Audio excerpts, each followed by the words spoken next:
CD on the beat, ho.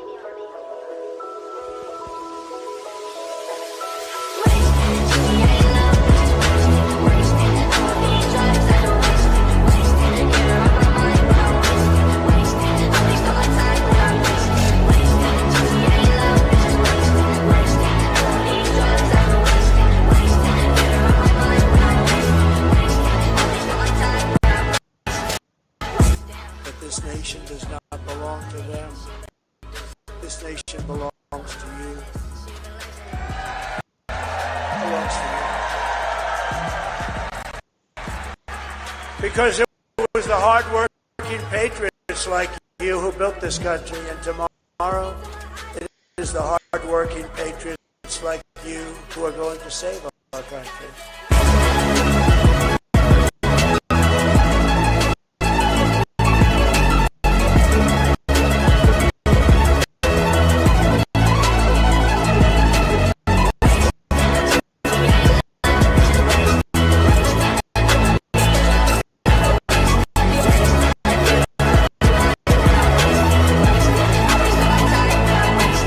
Dreadful. And it's I don't know if you guys in the UK understand how sad it is for us in Canada and in the United States to watch what you're doing to yourself. I mean, the UK is a great country. When I go there, I go to Oxford, I go to Cambridge, to these remarkable places in London, see your unbelievable deep history, understand how much the world owes the UK in terms of, say, the establishment of common law and decent government everywhere, including places like India. We owe the UK such an immense debt. And to watch you guys like spiral yourselves into the ground for this idiot, weak political correctness that's gone, that you can allow your working class women to be en masse sadistically.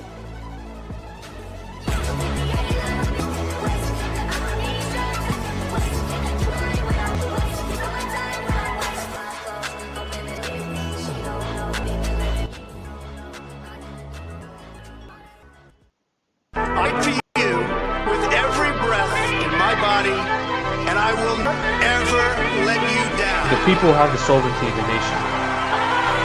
Yeah, nigga, this war. I'm putting bodies on the floor. I'm with it all. I talk to my demons and I see the writings on the wall. Niggas is dying when it's over. I get excited for them calls. And no one ain't crying when he gone. Cause brody, we fighting for the cause. I do this shit for my brothers. We do this shit for each other. The whole world watching the movie. So everybody see me suffer. They done JFK my demon. Now bro not breathing. Life too short. So if I tell you I love you, I mean it.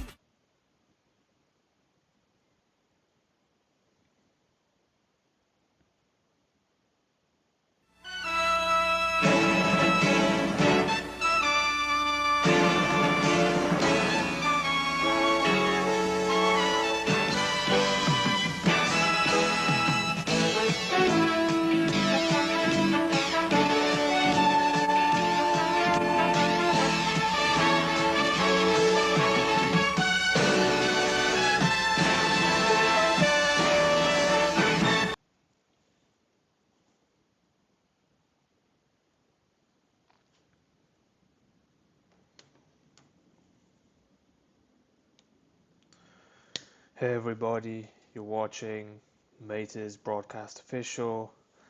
Another day, another episode. Today we got a somewhat of like a special episode for you guys. Not the usual, nothing. Yeah, definitely not the usual, topics. Definitely not the usual, political things that we usually talk about. But yeah, it's a special episode, and I'm gonna be, I just thought, this wasn't meant to be the show today, but some stuff has happened, and I want to talk about it, and I think these things are important to talk about, and I think that wherever you are in your life, we're all gonna experience these things, and I think it's important for all of us to reflect and not to mourn over things, and so we'll get into that. But before we get into the main topics, I just want to remind you guys to leave a follow, leave a like if you're watching on YouTube or wherever. And if you're watching on YouTube, if you'd like, of course, just leave a comment and tell me how the stream is, Tell me how you think the stream is, like anything that I can improve, any the lighting or the microphone or whatever it may be. Um, just let me know in the comments, and I'll definitely try to improve. But yeah, today we're going to be talking about love, death, and life. It's a very weird title to have on your stream, but yeah. So recently, a family member of mine, he's they're not dead yet, but like it's very very soon, and it got me thinking. It got me thinking about like I've never had someone like that close to me die before, and I just wanted to talk about some things because I think that everyone's going to go through this, and I mean everyone has a different relationship with their family, and but I was always very very close to my family. I love my family. I love my mom, my dad, and even my grandparents, both sides. I love them very much. But yeah, no, I think everyone's going to go through it, so I think it's important we talk about it. And the realization I came to, it's that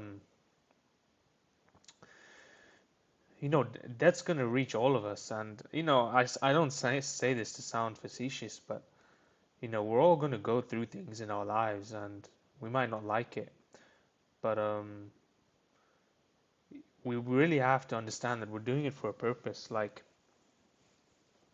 yeah, what I came to realize is it's like, well, I don't know what it is for you guys, but maybe you guys, you have brothers and sisters.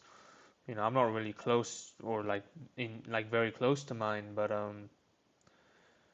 once your parents, it's not a good thing to think about, but once your parents die and your grandparents die, and I mean I am young, I don't have anyone like, but once they all die, I mean, and let's like I don't have a girlfriend right now, but let's say I did, okay, yeah, you have your wife maybe, but let's say you don't, and they die at a young age, like, I mean, who do you really like have? You know what I mean? Like who's there to say no to you? Like whenever I do something that I think I'll regret, like whether that be like, let's say I'll never do it and I've never felt like it, but let's say this is just an example. Let's say I was to like steal something. The reason I wouldn't do it is not even because I would go to jail, but well, that's partly the reason, but it's also because, you know, the way my family and friends would look at me.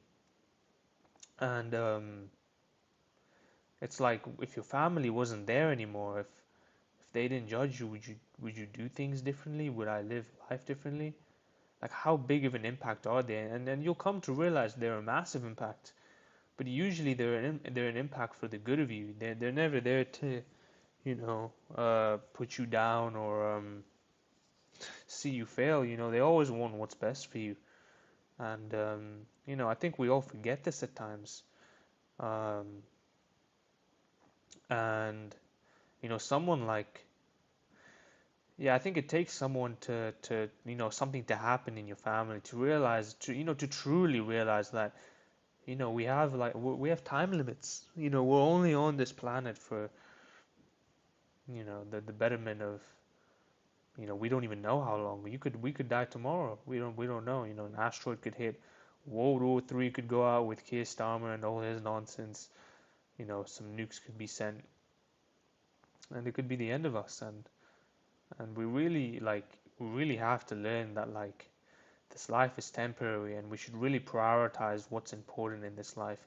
And I've come to realize that creating relationships with people, that's so important in this life. Like we really, really, like the relationships we create are timeless.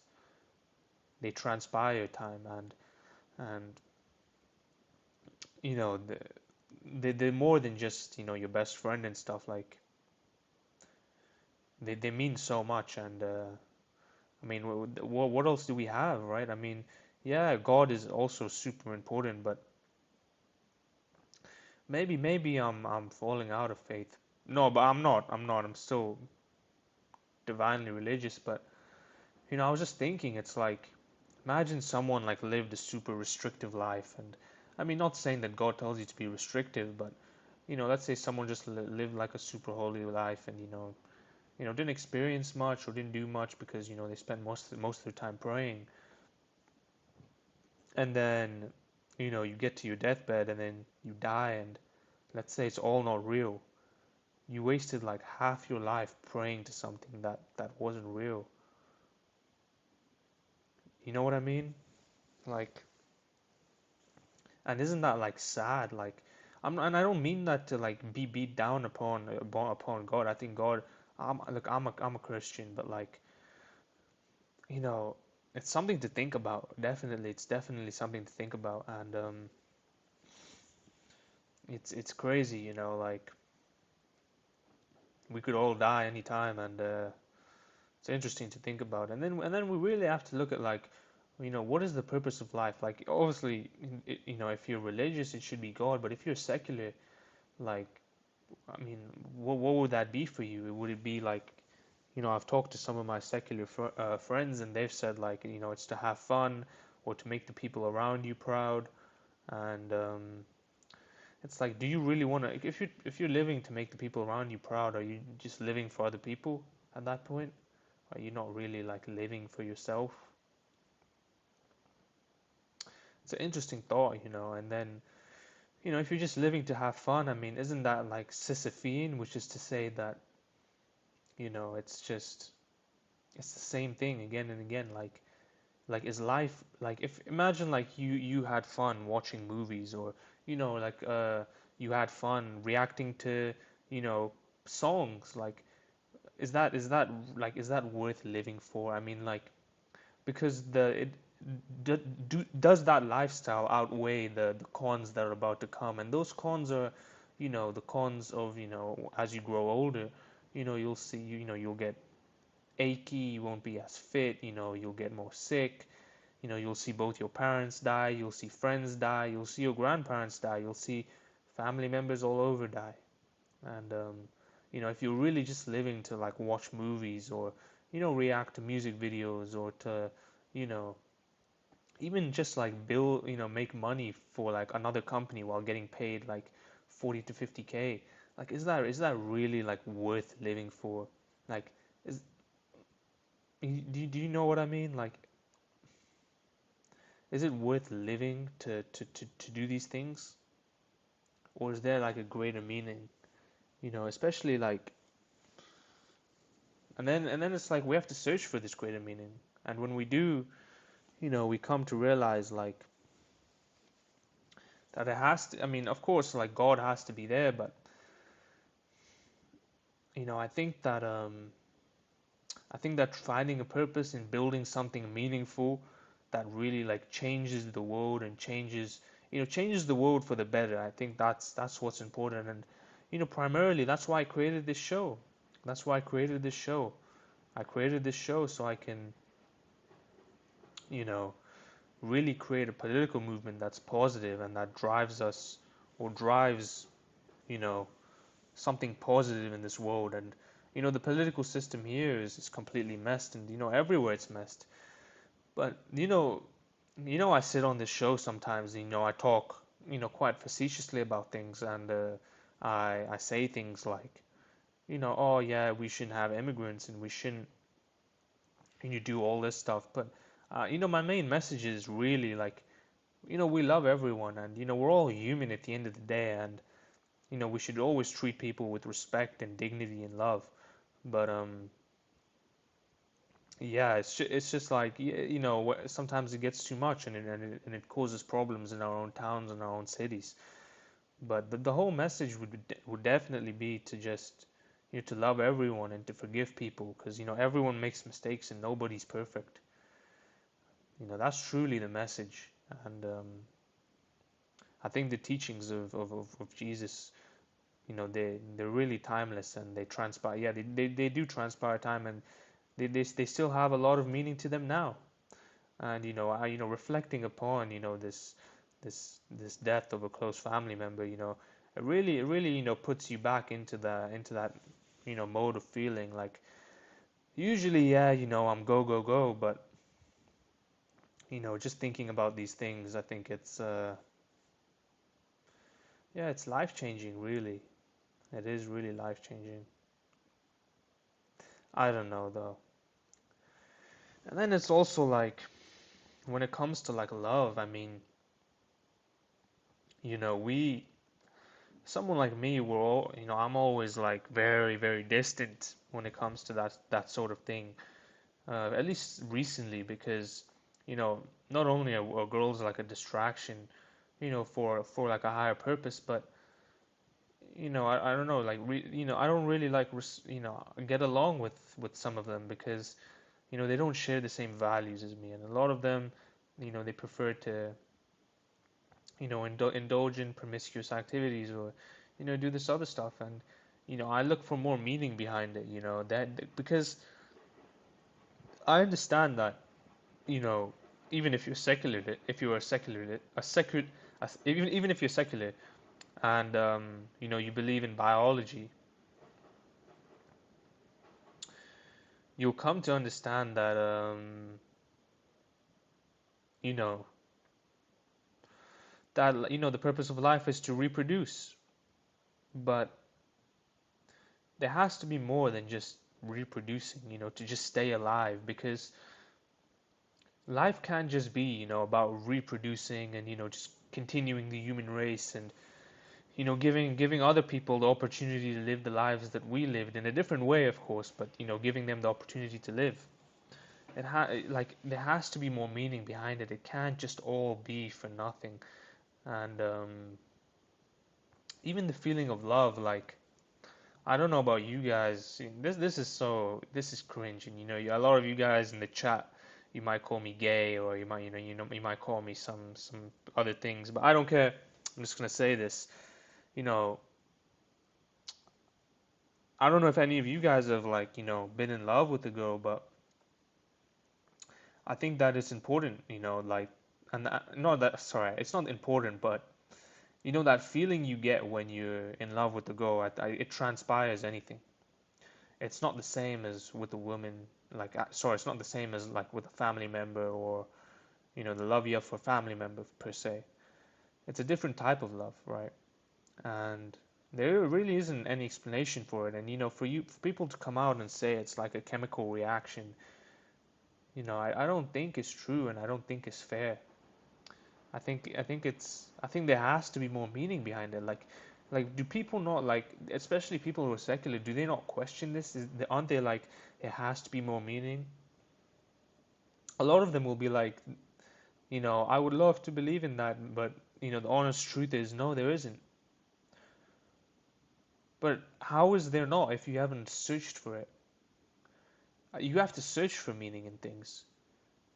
You can't just give up. And you to believe that this was all just randomly happened. It was a glitch in the matrix. Literally, the reason we're here is because of a glitch in the matrix. Because at least, I mean, the Big Bang is doesn't explain how nothing turned into something. But it was, you then would have to look at the probability of it, right?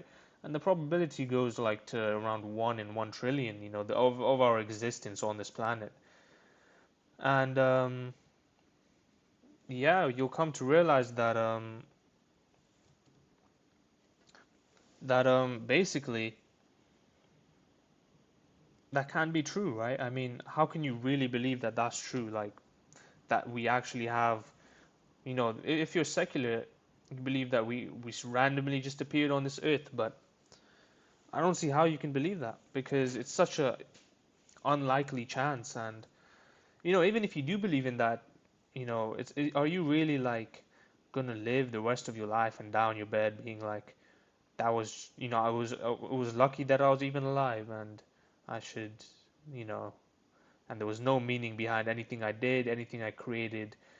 All I did was, let's say work in finance and build this company's revenue up, or, you know, I worked in sales and, did better for this company, or, I created my own business and, I was super successful and, all these different things, and then you to just end your, be on your deathbed and be like, none of that mattered, because at the end of the day, I'm gonna die and people are gonna forget me, and whether that's now or whether that's in 100 years, people are gonna forget me, and everything I did will be seen as, you know, uh, 200 years from now meaningless. Like my name won't be written on any of this. No one will remember me. It's a scary thought to think about, but yeah, it's just something I wanted to touch on. Um, I don't know.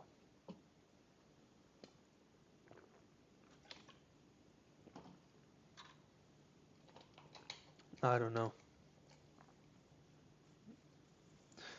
Seems interesting. I just wanted to talk about that. But anyway, we're gonna get into the main jinx of the show. So yeah, but I also just wanted to touch on this quickly. I mean, cause I mentioned it, but I didn't really continue speaking about it.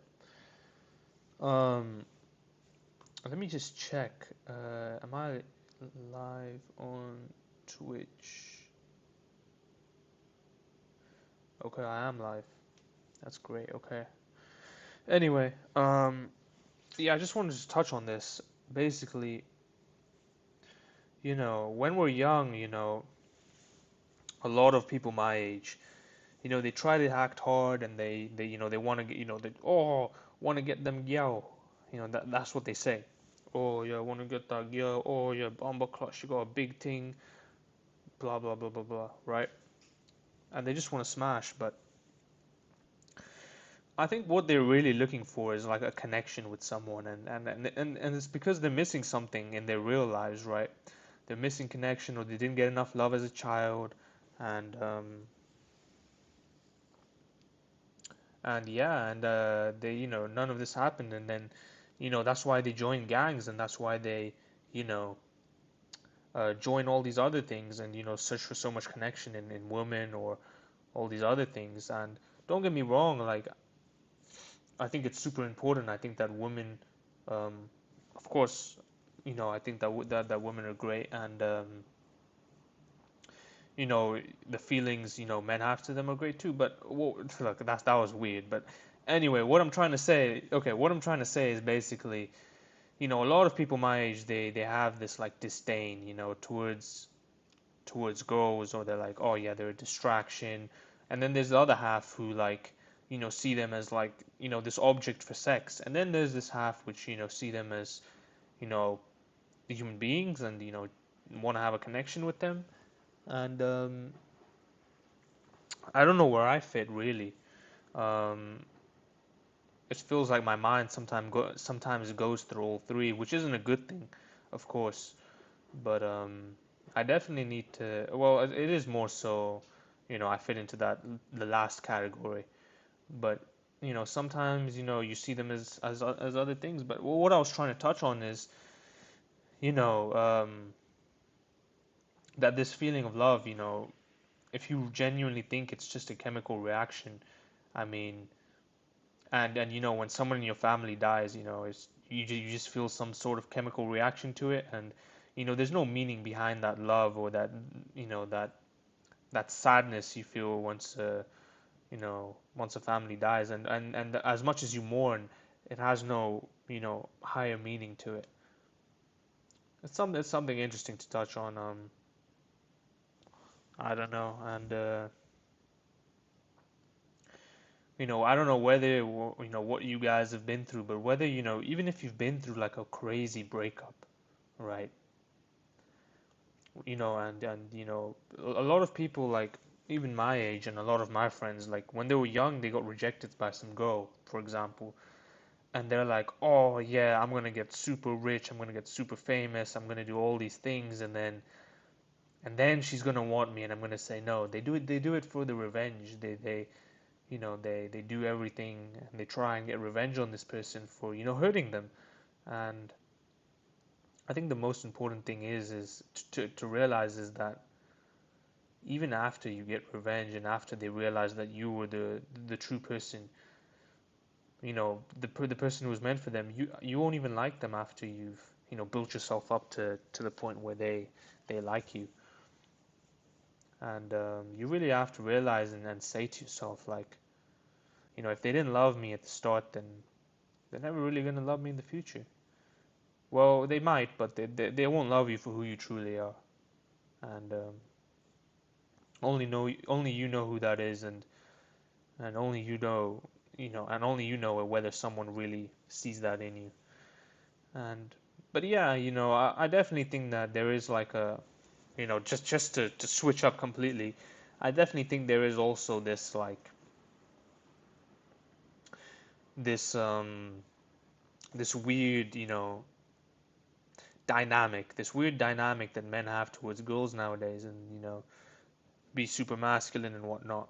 And don't get me wrong, I'm one of those guys, but I think it's always good to take a step back and really look at life and appreciate the beauty and the greatness that God has created for us. And what's that, and what that's saying is basically, you know you don't have to always put up this mask or this picture in front of you.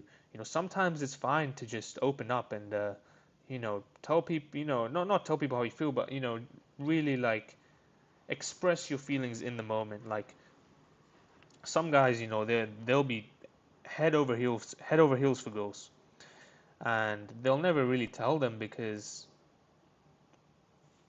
they're too scared.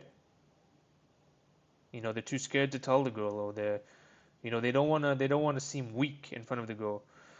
And look, I'll give you advice. I don't think it might make you seem weak, but I mean, she just wasn't the one if she doesn't want to see you in that manner. But then again, also on the contrary, I can see why how nowadays there's like a lot of shopping around and being like, oh yeah, she's the one, he's the one, they're the one, let me look for them. And then, oh yeah, if it's meant to be, it's meant to be. And no, you really do have to search for it, and you really have to make do of it. You kind of do have to look at it from this business perspective nowadays. And it hurts to say that because I don't think that's how it was in the past. And I think social media and a lot of bad influences in our world. Like, I'll be honest, like a lot of girls even look up to people like Cardi B and people like that. A lot of these bad influences have, they've ruined the real, the perception that normal people have of of women, right? I mean, or at least of that women have towards men. Like, oh, let me shake that ass, or let me dance like do all this weird stuff. And it's like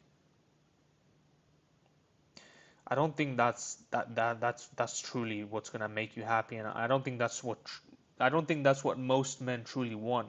Most men don't want a girl like that. And this whole ideology with feminism coming up, and then social media, and I bet you cheating is like, I mean, we couldn't track it back in the day, but at least I don't know. I think everything is, divorce rates at a all time high. And then I see a lot of people, a lot of even my friends, they don't even care that much about their family. They there's someone in their family, someone close to them might die, and they'll mourn for a day and then and move on, which maybe is a sign of strength. But and you know what, if it's done in a manner which is to show how strong you are and say, okay, I need to keep pushing forward, I can't hang on to this death and keep mourning, that's fair. But a lot of them just don't care. They don't care. They just want to live their lives and do what makes them feel good. Let them do drugs if that gets them a dopamine hit, or you know have a bunch of sex if that gets them a bunch dopamine hit. And then they just do all these things, and they're all meaningless, right? They're all just meaningless. Even having, sex with protection and all this, you could argue there's no meaning there. You just it's a waste of time. It's just to, give you pleasure. I don't know. Especially if it's someone who you're not dating, or someone who you're not like, if it's just casual sex, like you don't even love that person, or you don't even have like you don't care about them, and like you're just doing it to do it. I don't know. Yeah, it has to be like everything we do has to have some level of meaning. You know what I mean? Pleasure is not a waste of time. I'm not saying pleasure is a waste of time. I mean, but you could argue it is. I mean, of course, like you should have some time to, cool down and entertain. You know what I mean? Like, pleasure is not a waste of time. You did what? I created a Telegram group, by the way. I'll drop the link in a second or later, towards the end of the stream. But anyway, pleasure is not a waste of time. I mean, pleasure. Look, I'm not saying it's a waste of time, but there's no meaning behind the sex at that point, right? Especially if it's just with some random girl. I mean, what's the meaning there, right? You're just doing it to do it. Like, and yeah, you feel happy in the moment, but like, does it really change your life or impact your life in a massive way? Like, what's the point of doing it? Is my question. You argue that against casual sex. Yeah, but casual sex, like when I say casual sex, I mean with like someone who like you don't have like you don't have care for, like just you met her in the club that night, or you met her at the bar, and then you took her home. There's I don't really see like the point of that. I don't really see the meaning behind that. You know what I mean? You don't need to get life-changing experience from sex. Yeah, you don't, but it's like, then what's the point of it, right? I mean, I'm not saying you have to have a life-changing experience, but I'm saying that like if it's someone you're dating and then someone you love, the sex is one going to be better, and also, there's meaning behind it, right? You truly love that person, but when you're just doing it with some random girl in the bar, you don't even want to knock them up because you don't even love them, right? You're just doing it to pleasure yourself, right? And it's the same with everything. It's like we might feel like doing things, but that doesn't mean we should do them. It is a fulfilling pleasure and a connection need. Yeah, but if it's casual, then it's not really like you're not planning to build a connection with them anyway. You just do it's just purely pleasure, and it's fulfilling, sure, but that doesn't mean we should do it. It doesn't make it right, right? Like doing drugs might give you pleasure, and it might be fulfilling. It might be fulfilling to smoke some to do some Molly, right? But it doesn't mean it's the right thing to do because there's no meaning there, right? I mean, you in a sense you're wasting you're wasting your time and you're wasting your life. I think that sex should be done with a partner that you truly love, and it should be done within like a marriage or at least a relationship. At least, I don't know though.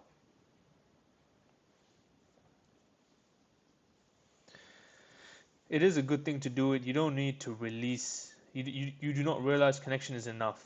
Feeling you are desirable is why you have sex. Yeah, but what I'm saying is, why do you need to feel that you're desirable just because of sex? Like, there's so many other ways you can do it, right? And what I'm saying is, at the end of the day, like when you're on your deathbed, are you really gonna look back on your life and look at and be like, oh yeah, I smashed like I have like 80, no, I have like 300 bodies. I'm really glad I did that. That really changed my life. Among satisfying a horny desire, yeah, but you really gonna be like that? That really changed my life. Like, wouldn't you rather use that time to build something that's gonna change the world, or benefit people? There's people who are struggling in life right now who maybe don't have the same opportunities as even me and you have, and using that time for the better, I'm saying, would probably be better because I don't know. That's just my thoughts on it. I think that look, the thing is, it just creates a shitty society too. I mean, if everyone's just trying to satisfy their horny desire, and there's just sex everywhere, it's like, what type of society does that create? It's like, I know you don't believe in the concept of like God or the devil, but I mean, let's say they were true for a hypothetical case, in your eyes. I mean, do you think God would be telling people to, just, if whenever you feel horny, just fuck a bunch of girls, or whenever, you want to satisfy your desires, and God creates a society. Do you think God would actually create this society where there's just sex everywhere? He probably wouldn't want that. He probably want people to control their feelings, right? I mean, a lot of people, for example, even watching this stream, they might feel offended with what I say. Like, I say a lot of things like about, I talk about, political issues, and I say some things that some people might not agree with. But to act out on your emotions, just because you feel like, oh yeah, I disagree with him and I feel like hitting him, doesn't mean you should hit me. You know what I mean? It doesn't make it the right thing to do, is what I'm saying. And it's important to control your emotions. The people who act out on their emotions, they're the people in jail. The people, everyone looks at like these gangs, especially, all across the world, you could argue. And, some women, they view them as masculine, right? Because, or you even look at people like Luigi Mangione, he killed the CEO of the healthcare organization. And, girls, they were waiting outside his courtroom to just get a glance at him. And, all these different things, it shows that like, oh, you are just impossible to argue with. It is not acting on your emotions. It is consent at center. You don't have to do everything with a meaning like you consider meaningful. Yeah, but you don't have to do it. Look, I'm not saying you can live your life how you want to. I'm just saying that like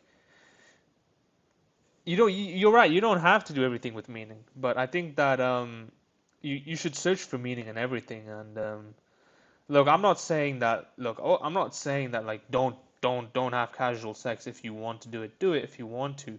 I'm just saying that you know it's more meaningful if you do it within a relationship or within a marriage, and searching for that, I think, would bring you more fulfillment than if you just went out and had a bunch of casual sex. You know what I mean? And controlling your emotions is very important, is what I'm trying to say. Even if you feel like you're super horny, because I'm not saying that this is the normal situation, but there's a lot of guys who feel, oh, of course it's under consent, but there's a lot of guys who feel the same, the same thing as you do. They feel super horny, and they act out on their emotions, and sometimes it's unconsensual, right?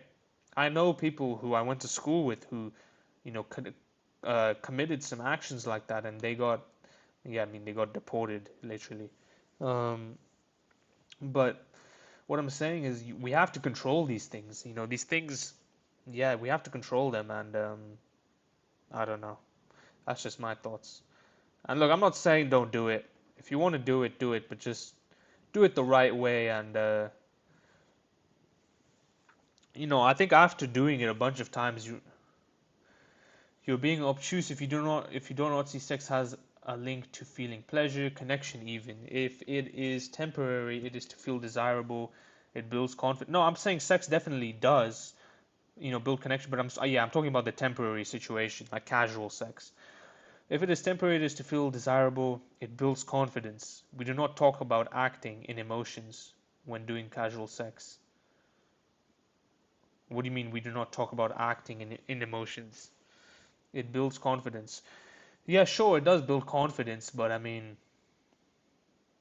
um, look, my main point here is like, look, I think that I just don't think it's a net positive for society. I think I mean, we look at let's be honest. Let's just be honest here. We look at we do not talk about acting on emotions when doing on casual sex. Acting on emotions when doing casual sex. Yeah, sure. I mean, what do you mean you don't talk about acting on emotions? You feel horny though, right? And then that's why you want to do it. But what I'm saying is, look, this is my whole message. I think the West is basically, I mean, let's just be honest, right? I mean, the divorce rates are at an all-time high. I mean, it's the highest in the world. Countries like America, countries like the UK, or anywhere in Europe, they have the highest. Emotion is not horniness. Yeah, but they're both dopamine hits, right? Like when you feel happy, you get a dopamine hit. When you bust, you also get a dopamine hit, and it's a feeling, is what I'm saying. Horniness is a feeling, and that's what I'm trying to say. Like, yeah, that's what I'm trying to say. Anyway, but yeah, we look at the West and we see that it's like a declining society, and one of the main reasons is because of, well, at least I think so. I think this casual sex and this like hookup culture that's come up nowadays. I think that, yeah, it's definitely degraded the West because do you think if you like, okay, let's say we were living 200 years ago, right? Because I am a reactionary, you have to remember. You're first to take into consideration anything I say. I'm taking it into consideration. That's literally the world we live in now. And the world that you're describing is the world we live in now. And you refuse to take in anything I say. You're saying that it's based on, look, what you're talking about is literally the world we live in today, and I'm just offering a different perspective because let's be honest, right now, the world that you're talking to, you just brush off my and dismiss my explanation.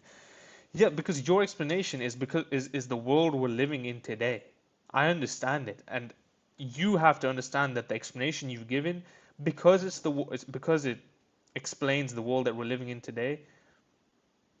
And the world that we're living in today is in decline when it comes to relationships. And, when you look at things like divorce rates and all these things, you know, we're declining as a society. You look at birth rates, I mean, in the West compared to everywhere else.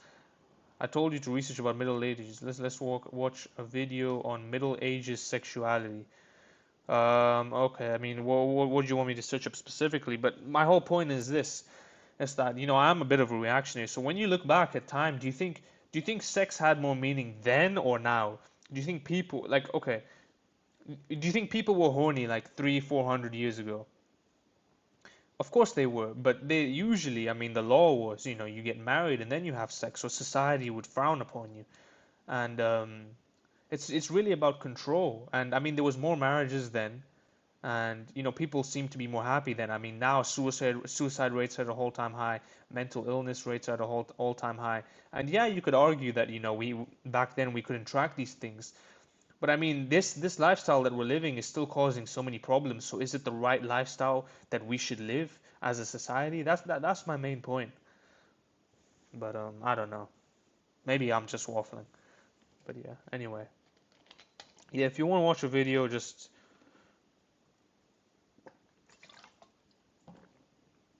no, they avoided being caught or had sex with sex workers. No, I don't think that's true. I think that women, especially back then, they really preserved their sexuality, and they really did. I mean, you look at because religion was at an all-time high, and when we talk about people who believed in it, they genuinely believed that there was a God and they were being watched, and that's why the women did preserve their sexuality way more. I mean, this is evident among the body counts, right? Even nowadays, you look at like your grandma and you ask her what her body count was, it's probably less than 10 compared. And you look at the modern girl who's like 18, okay, maybe not 18, but you look at the modern girl who's like 22 years old nowadays, and she has more than 10 bodies.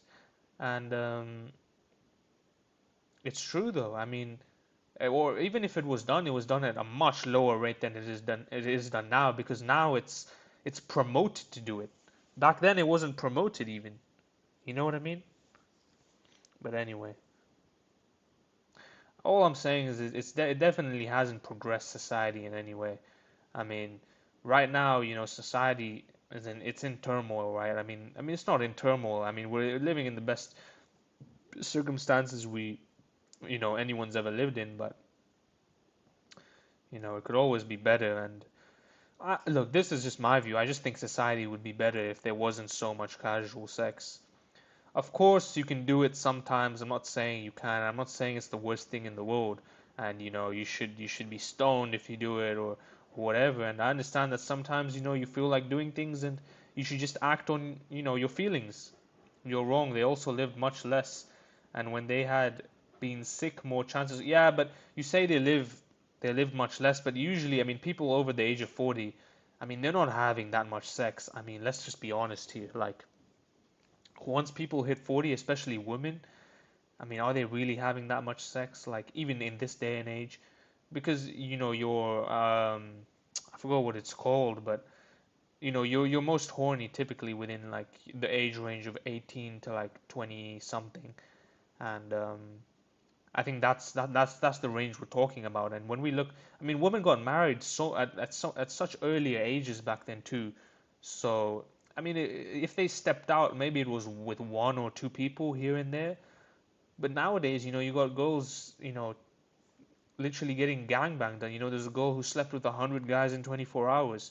A girl who apparently claims to have slept with 1,000 guys in 14 hours or something.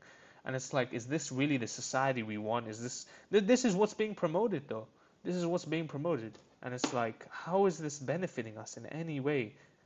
Like, it's literally just making it more degenerate.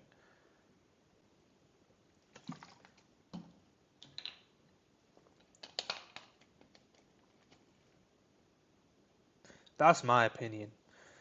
I don't know. I think that it would be hard to argue otherwise. I mean, if I really, I wouldn't feel good. I mean, if I came on the show and started promoting, telling girls and guys, both to be like and being like, oh yeah, you should all go have a bunch of sex and do all these things. You just can't stand people getting fulfillment in the moment they want.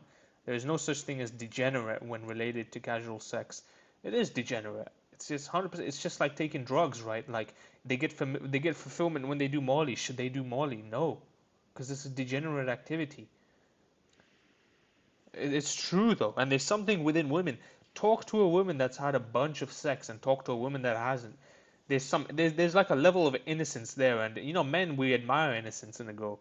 We don't want to usually, typically, unless you're like some weirdo, but you don't want a girl who like you get in bed with her and she's dominating you, or you don't really want like a um you take a girl out as somewhere, and she's been there with like five other guys before, the waiters know her and all these other things. I think that's obvious. I think that yeah, and then for me to promote that would be ridiculous. It's not. You just don't understand it. It's related to fulfillment and boosting confidence by having casual sex. So, I heard a lot of people say this. I heard when I was in high school. I've never done it, but a lot of people used to do weed, right? And they used to say, "Oh, yeah, when I do this drug, it helps me relax, and when I relax, I can do this better." So, what are we going to promote drugs now because it helps people relax? No, I mean we can't. It's a stupid argument. Um, it's related. I understand it's related to fulfillment, but like sometimes we have to control that. We don't like. It's just obvious. Like there's a lot of things that can fulfill us, fulfill our needs, but that doesn't mean we should do it. Then, if that like what I mean. If it's just about fulfillment too, if it's just about releasing the load, I mean, just buy like a doll, you know what I mean? Fulfilled in the moment is good. Fulfilled in the moment is good as much as fulfillment after a long work on a goal. All got a roll. You know what? Maybe I can agree to that more, but I would rather, yeah, I agree with the latter when in saying that, like, maybe if you've worked like super hard and you've built something important, and then you indulge in a little bit of this activity, then maybe yeah, I would see it as okay. But nowadays, people there's sex addicts. There's so many people who are sex addicts and they just can't stop. Casual sex.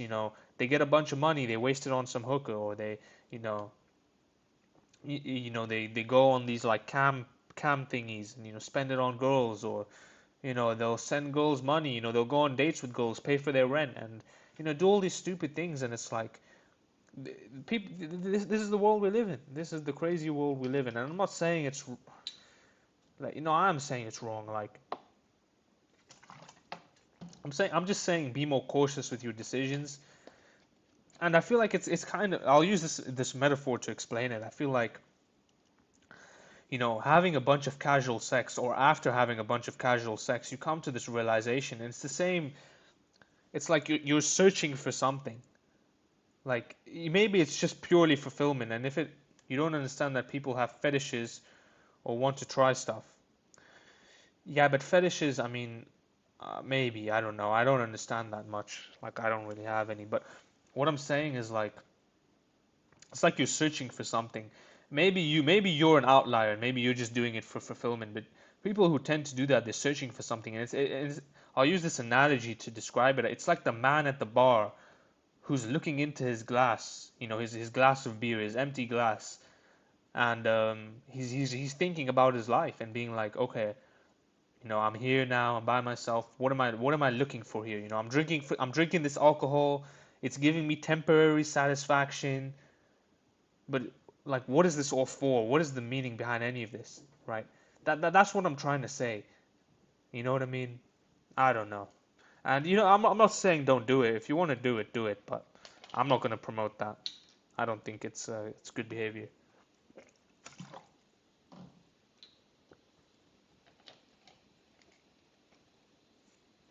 Anyway,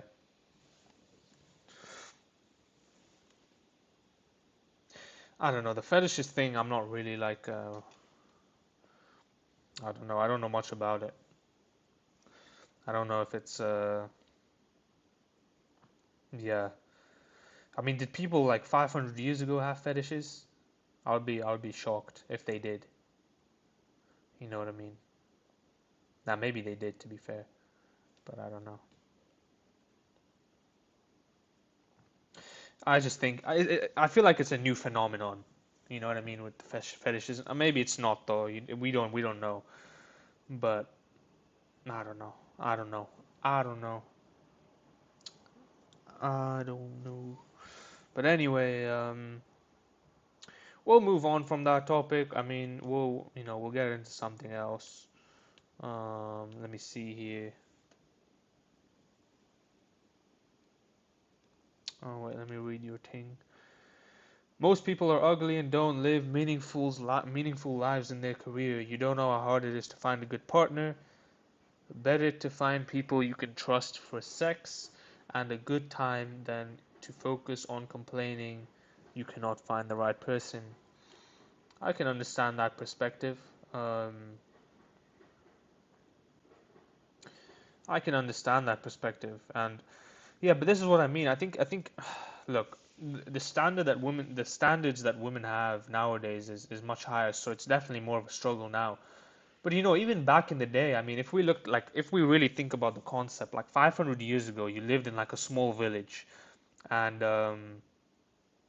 even if you were a decent looking guy, or even if you weren't that good looking, even if you were ugly, but you really worked hard and built something that's life changing, made some money. And yeah, we could argue about the economic. It was easier to make money then in purchasing power terms. Um, but yeah, let's say you made a decent wage, you made a bit of money, or you'd always find a girl, right? No matter how bad you really were, right? Because there wasn't that many options. But nowadays with like Instagram and Tinder and all these social media apps, it's definitely, I can understand it. It's definitely harder to find a girl, especially for people who don't have the genetics. But yeah, that it's a fair argument. Definitely, it's a fair argument. I can definitely see that being a problem, but I don't know if sex is the answer. I mean, yeah, it's better to find people you can trust for sex and a good time. But it's like, yeah, but there's no like, I guess so, but there's no like love there. There's no like meaning behind the sex. I mean, if you're just doing it casually, um, I don't know though. It's like if, you're still wasting time trying to find someone to have casual sex with. You could use that time to find the right person, but I guess for some people it's just not it. It's definitely harder. And I would even argue that yeah, social media has kind of made it much more difficult. So we do have to really try to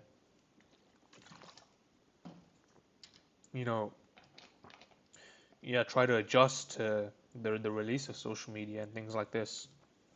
So I don't blame people who do that. But anyway, we could get into some better stuff. Some more interesting topics if you want to. We can keep talking about this. I was just talking about it because Yeah, I think it's true. I think a lot of people think about this, but they don't really say anything about it. Let me see.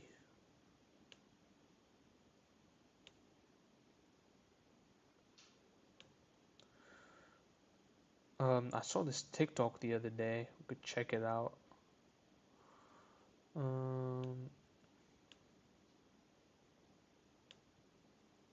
Do like a little reaction to it. Give me a second here. But you're definitely not wrong. Let me post the Telegram in chat for you. I'll do that right now. Telegram, so you can join the group because I made it.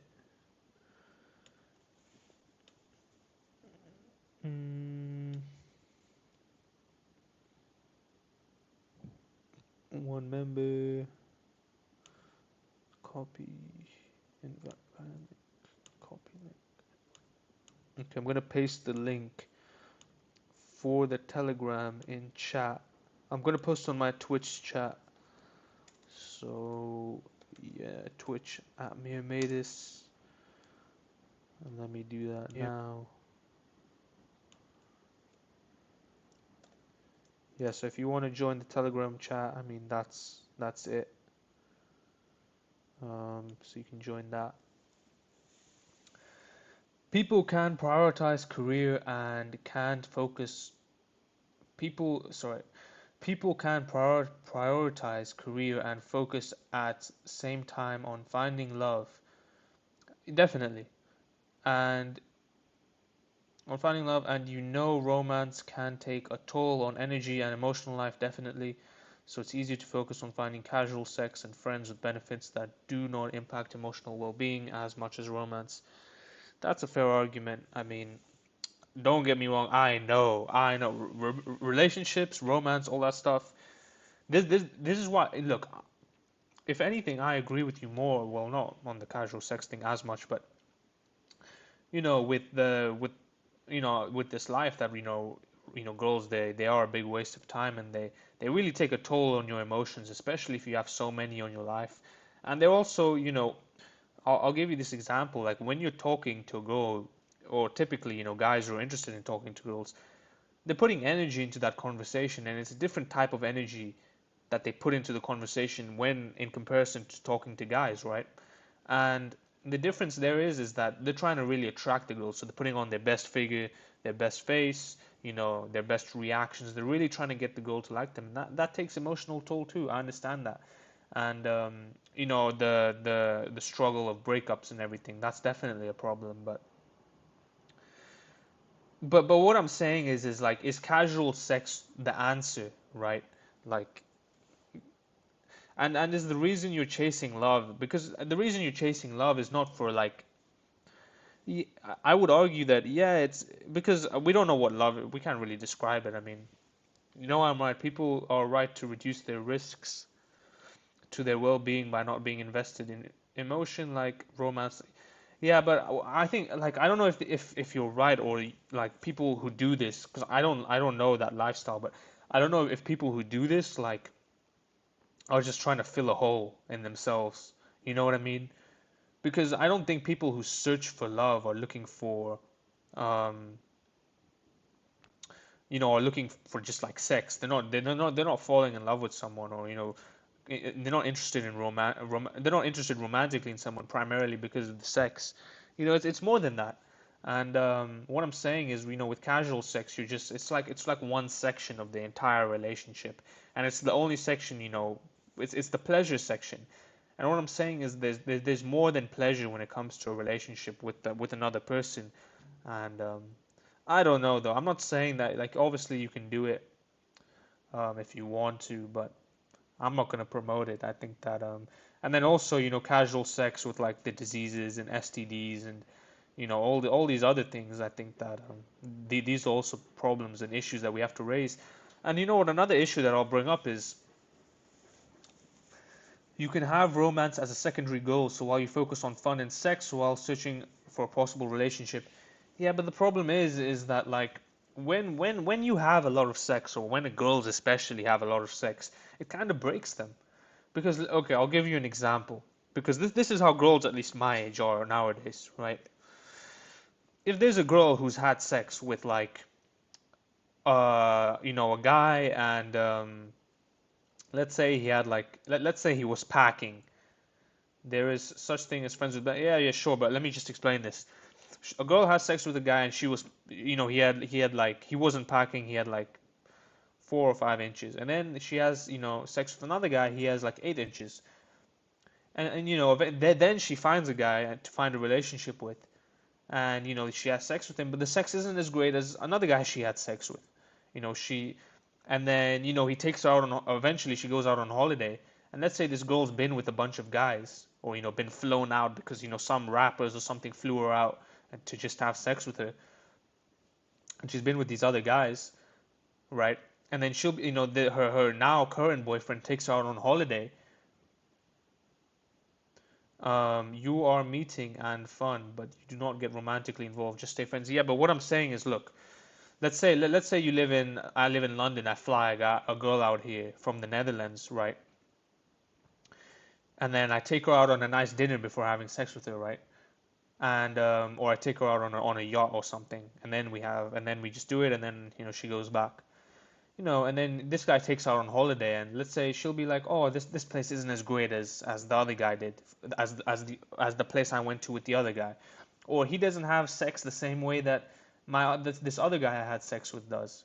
That's a problem for me. And then it really, you can really see those minuscule things, they break down the relationship, because girls typically, they end relationships because they're like, "Oh, he can't have sex with me," or the sex isn't good, or he's not taking me out enough, or all these different issues, and they all stem from the same thing, which is, yeah, which is basically it's the girl. I mean, it's the issue of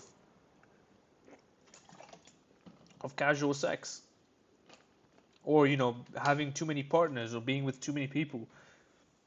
But if you were only with one guy your whole life, then you wouldn't even know what sex is like outside that, so you wouldn't look for it, right? You wouldn't search for it.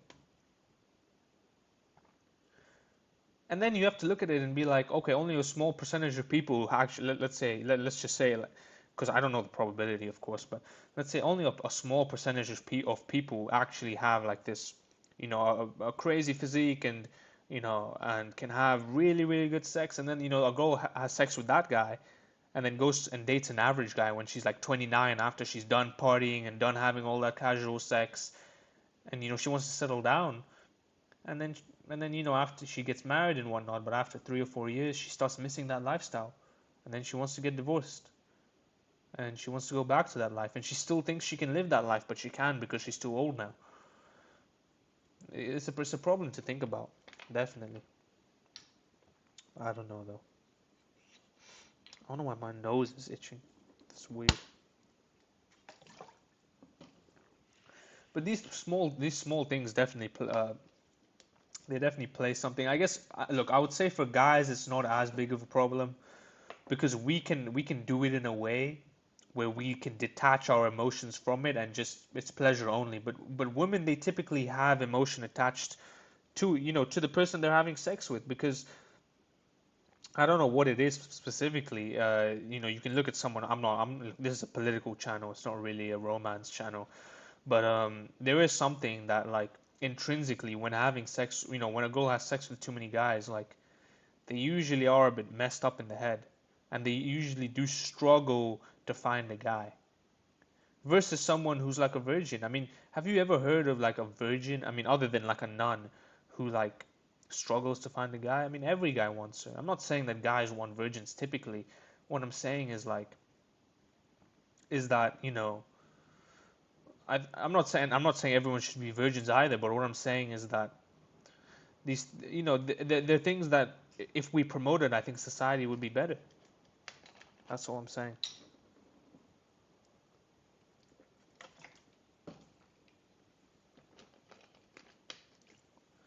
But you keep comparing men with women. You don't know if girls have a harder time. You don't know if girls have a harder time to not invest in emotions, and you're blaming people's character. You do not have to focus on being with one guy, man. people might want to fulfill things like when they are not with their partner, so they cheat. I mean, no, what I'm saying is this. They definitely do have a harder time. I mean, and the reason for that is because we have to accept the fact that men and women, we're biologically different. Our bone structure is different, our physicality is different, our brains are a different size, our body is fundamentally different, right? The way yeah, everything about it, our jaw, everything is different, right? And and that also moves into the mental aspect. We're different creatures. The way we think, the way we operate. Women tend to be more caring, more compassionate. Men tend to be more, logical and straightforward. I think this is an easy concept to comprehend. And the point I'm bringing up is, if we're biologically different, we view things differently, right? Like, I'll give you an example. Like, even with the sex thing, right? Typically, men are fine with having a bunch of bodies, and if you asked me my body count, like, I wouldn't be like, oh yeah, I'm not going to tell you, I'm ashamed. We'll just say it. But you ask a woman her body count, she usually gets offended. You ask a man his weight, right? How much do you weigh, bro? I don't think a guy is afraid to tell you. You ask a girl, she takes massive offense to it. Some girls even take offense when you ask them their age, which is a bit ridiculous, but you ask them how old you are, and they're like, oh, how old do you think I am? You know what I mean? Or, sometimes, people will be like, oh, you look much older. If they say that to a guy, he'll be like, oh yeah, well, I'm not that old. But a girl will take that as offense. You say, oh, you look older than you actually are. She'll be offended by it, because we're biologically different, and that mentally and physically we're biologically different. We're built in different ways. God made us in different ways, and we have to accept that. And the way we react to things is different, and it's just true. And the way we react to sex and the way we approach sex is different. I mean, literally, um, yeah, it's true. In the past, men tended to be gone for jobs, to go to far places to trade and bring products, like in a market in another city. So women were separate from their partner for more time. Yeah, but in the past you had like the family unit there, where the woman would typically, should go back and should stay with her parents during that time. Or yeah, even if she was living by herself, maybe she cheated, but I doubt she's going around sleeping with a bunch of different guys. And because people then used to live in like small villages, and the population was also less, right? The word would probably go around, and she would be seen as like a whore, or like that's how she would be seen. And also, um, religion was such a big thing then, where people were so super devoted to their religion, and the laws were also connected to religion. Like, the laws were based on religion for the most part. So it was like a religious constitution. So if anyone found out about this, or anyone committed in this, they knew they would be sinning. And let's say someone caught them in that time, they would be arrested, or they would be stoned, or something heinous would have happened to them. So it was much harder to do that. You doubt while you don't notice a man cheat while being gone. Yeah, but yeah, maybe a man would cheat while being gone, but that's just an assumption, though. And let's say he did, it's still not. Look, that is true. That is true. Who to find them in another place? What do you mean, who to find them in another place? Yeah, you're saying that, oh, men cheat in another place when they move. Yeah, maybe that's true, but we don't know that. And I would argue that, again, it was just super super hard to do so back in the day. I mean, there were so many religious laws. Um, and yeah, you can even tell, like, there's literally biological. When a woman has a lot of sex, her thing starts to smell, right? And the reason it starts to smell really really bad, and it's just like a biological reaction, because you're not meant to be having a lot of sex as a woman. It's like a biological thing that was created in us. And by men going out and having a bunch of sex, they're literally making these women go out and have a bunch of sex. It's like, it's not benefiting society. Like, you need to be the change that you want to see. So that's why, I mean, look, am I saying I haven't had sex before? Yeah, sure I have, but like, it doesn't mean that we shouldn't go out and promote. You think they going to tell his wife? How could they blackmail them when they had no photos or videos? No, no, no. They wouldn't tell his life, but I mean, that would go against the religious law, right? And they could report it to like the priest, and they would probably have like a court hearing about it back in the day, or like a disputation, as some would say. And during that court hearing, they would decide whether he was guilty or not.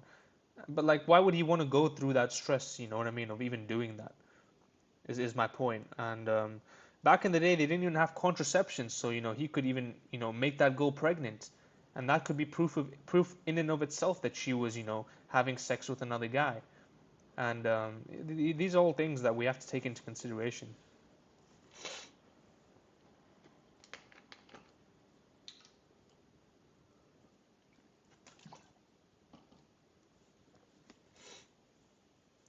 But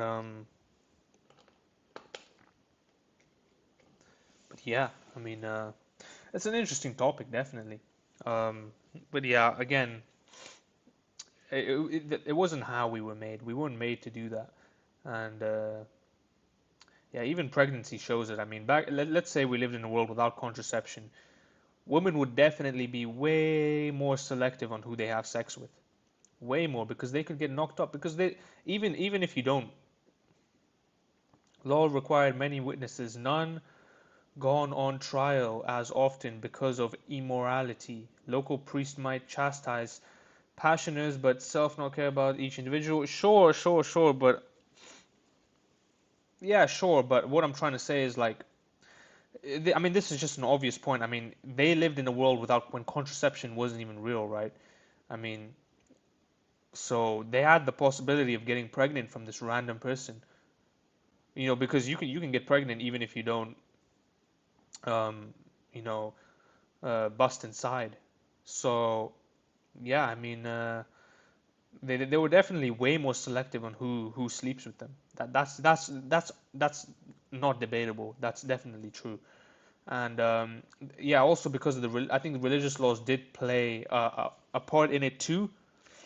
And then also, I think they also truly were. There was people believed in God to a much higher degree than they do nowadays, and they were scared to sin.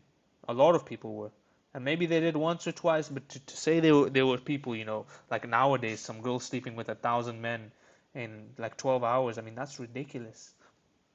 Local priest, yeah, I mean, yeah, and the priest, yeah, I don't know, but I don't know. I just think that it's just becoming more. Society is becoming more degenerate, and casual sex is adding to that. That's clear to see. That's clear to see.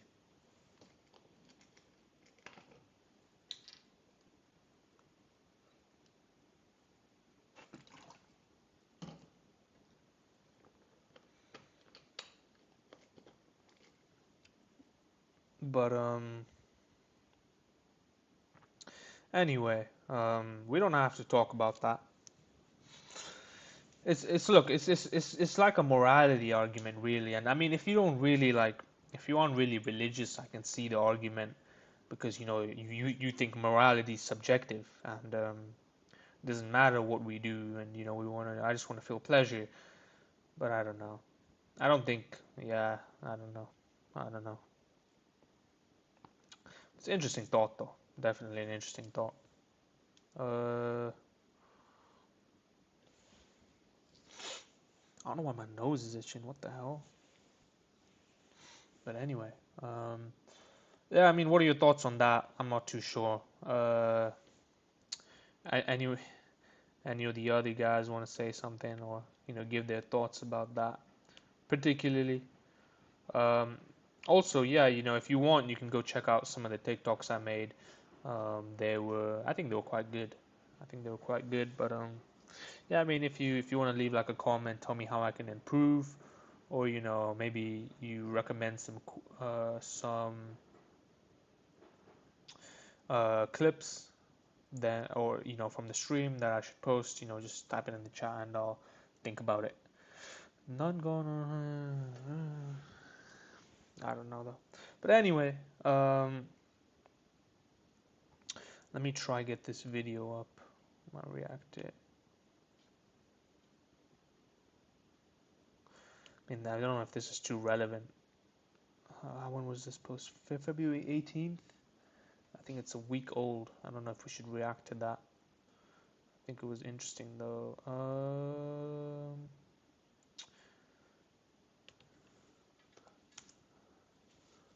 Let me find it. I'll watch later. Instead, we're gonna do a. Let me just check if my stream is working.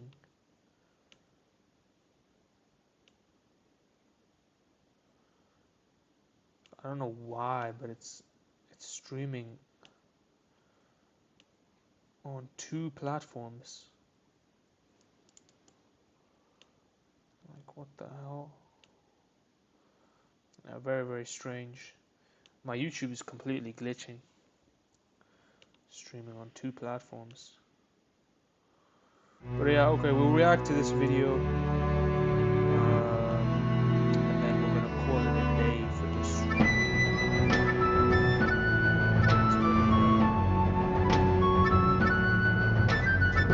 Hi everyone, and welcome to episode 18 of the Medieval Podcast. I'm Danielle Sapolsky, also known as the 5-Minute Medievalist. Before we get into the medieval goodness, I'd just like to thank you all for being patient and supportive last week when I was dealing with some personal issues and missed an episode. I'm so happy. Thanks, Eleanor, for joining us on the podcast to talk about medieval sexuality. Awesome. Yeah, well, I'm so happy to have you. So we're going to start, I think, by talking about why it can be sort of difficult and challenging to talk about sexuality when you're talking about a different culture this far in the past. So what are some of the challenges of studying sexuality so long ago? I mean, I guess one of the big problems that we have is society's problem with sex generally, right? So it's still, even though we're pushing the boundaries out a little bit more, there's things like, hey, this podcast has to be flagged not safe for work because it's not okay to just talk about sexuality. And if that's true for us now, right, in our relatively open society, it's even more true in the medieval period when the church has a lot more influence in people's lives. And fundamentally, people still really believe a lot of the religious things about sex. So a lot of the time when you're digging through and you want to find out about someone's sex life, it's really, really hard, right? Because people aren't necessarily like leaving a journal that says I did this with this person and here's what's happening. Historians of the future are going to be really, really excited about all of the blogs if we manage to make them stick, because there's a lot more of that around today. But a lot of what I'm looking at is people saying no, that's very naughty, that's bad, you don't want to have that sex. And that's the kind of thing that we're working with, is sort of like negative things to try to see a really clear view of what people are actually doing in terms of sexual practice. Yeah, exactly. Because in some ways, it's like looking at law, where you have to look at what people say not to do in order to figure out what people are actually doing. Exactly. And then it can even be tricky on top of that, because we'll have stuff like, for example, medieval penitentials, which, for the uninitiated, that's kind of like a handbook that priests would have, where they would use that when people are coming to give confession. So, you'll maybe try to nudge people towards confessing particular things. Or if they hear a particular thing, go, oh, okay, here's this sin. That means, 10 Hail Marys, this many days of fasting, that kind of a thing. And we don't know necessarily when we read these penitentials if these are actually responding to real sins that priests hear, or if this is like some guy who's not allowed to have sex, who's kind of like massively horny, like writing about what he thinks people are doing. So it's really kind of a tricky source, because it's like, all right, well, is this happening? Or is this, the kind of things that sort of repressed people are thinking are happening? So in general, and it's hard to talk in generalities, but if we can, in general, what is the church's stand on sex back in the Middle Ages?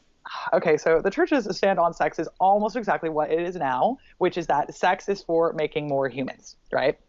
So the only time you should really be having sex is if you are intending to bring another person into this world. So ideally, really, if we're being real about it, you just shouldn't be having sex at all. The best thing you could possibly do is be a monk or a nun or a priest or something like that, and devote yourself to never having sex ever. Failing that, there's the kind of very famous phrase that we use, which is, it's better to marry than to burn. So if you're like, oh man, I'm really going to definitely have to have sex, the first thing you need to do is get yourself married. It's got to be, like all religious and above board. And then you can have sex if you are specifically intending to procreate. And so, for you and I, we might go, oh, okay, well, that sounds like pretty good and, maybe pretty reasonable. The thing is, but I mean, even if we look at this like lifestyle, right? I mean, wouldn't sex, even the thought of sex, be seen as like so? It would be seen as a much like more valuable thing than it is seen as nowadays. And what I'm trying to say here is basically, if we have to pass through all these different barriers, and we have to, meet all these obligations in order to even have sex in the first place, we would look at it with a higher value and a higher meaning, right? Whereas nowadays, where sex comes easy, you can literally some people, whether it depends on who you are, of course, but some people can choose to pay for it. Some people can, there's a lot of guys who do that, especially in London. But I refrain from paying. I don't think paying's that good. I think it's worse than the other way around. But I think that, yeah, even if you were to go to like a club and find someone casually and just have sex, it has so much less meaning behind it. There's less value tied to sex, and you could argue that even you know leads to more cheating, because when there's less value tied to sex, what's considered to be cheating you know can become transparent, and or translucent, I should say. you know so I don't know. I think it's an There's a interesting lot of topic prescriptions on to top of that as well. It's not like, oh, well, as long as you're hoping at the end of the day to have a kid, go nuts with anything within those parameters. The idea is to kind of like get in, get out as fast as possible. A little on the nose there. And basically, the only thing that's really acceptable to be doing is penis and vagina sex. And like to the point where it's like, okay, no, what we would call, some people would call, quote unquote, foreplay, which I try to say is, other kinds of sex. So like manual sex, oral sex, anal sex, all that is a big no, because that can't get anybody pregnant, so you shouldn't be doing that. And it's even down to stuff like there shouldn't be any quote unquote lascivious kissing. Like, don't try to turn each other on too much. Like, don't try to have all that much fun. Just like really try to procreate and get out of there as fast as you can. But there's also kind of like a different tack on that as well, because for medieval people, they believed that for conception to happen, women needed to orgasm as well as men. Because the idea here is that, all right, well, if the, quote unquote seed that men have is released when they orgasm, which, sidebar, men can orgasm without ejaculating, and they can not orgasm and ejaculate, just to make that clear. But, medieval people were being, kind of basic about it. It's chill. But the idea is, okay, so that has to happen, right? So for a woman to release her seed, she's going to need orgasm as well. So even though we're kind of like, oh man, this is really kind of like pleasure phobic, this isn't really something that you want to see, there is a little bit more of an emphasis on a necessity for women's pleasure in here as well, which is interesting, I think. Yes, and when we had Ruth Mazo-Karis on the podcast talking about marriage, we were talking about how the conjugal debt goes both ways. So there is an expectation that the women have to be having sex as well. They should be enjoying it a little. A little, just a little. And I mean, another really interesting thing is for medieval people, women are the ones who are actually really up for it, which is, a complete inversion of the things that we tend to think now. We tend to think, oh, well, women, they're not that interested in sex. You got to kind of trick them into having sex. This is the origin of every pickup artist in the world and all of that. But for medieval people, women are really, really into sex, and you've got to kind of like control them and like keep that under wraps. It's like, oh no, they're asking for sex all the time. Well, better marry them off, and then they can have this little bit of sex. They can have this little penis and vagina moment. And I think the reason why they were so keen on having sex is because, again, they've never done it before, and they were excited at the thought of it. But nowadays, yeah, you see girls push it away because literally every guy they meet, every guy they see wants to have sex with them. That's their goal. And before it was much harder to do that, right? I mean, you had to be married to this girl in order to have sex with her, and she had to be married to that man to have sex with him. Now, every guy wants to just smash her friend. Every guy just wants friends with benefits with them. And that's why they probably want to have less sex, and that's why birth rates are declining. That's why, I mean, I'm not saying birth rates are tied to sex, but yeah, I mean, and if they don't, and if they choose to actually have more sex, I mean, that just leads to a bunch of single moms, and yeah, typically it does. I'm not saying in every situation, but I'm in general.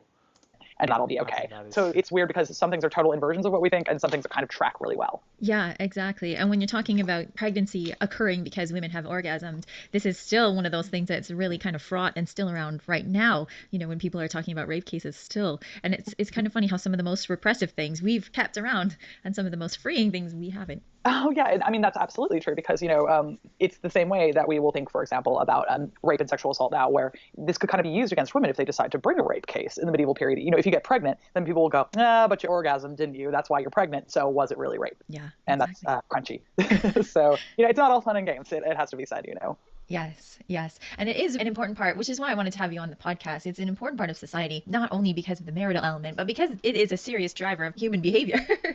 Oh, absolutely. I mean, and this is the thing, right? So we've got the marital element, and you can talk about what the church wants you to do until the cows come home. And that's really cute. Read your thing. The people lived among people who were in their place on a temporary basis, or encountered soldiers and employees of institutions or businesses who, traveling trades, amen, and who came in their area for a shorter time. So novelty was making things more exciting and interrupted boredom.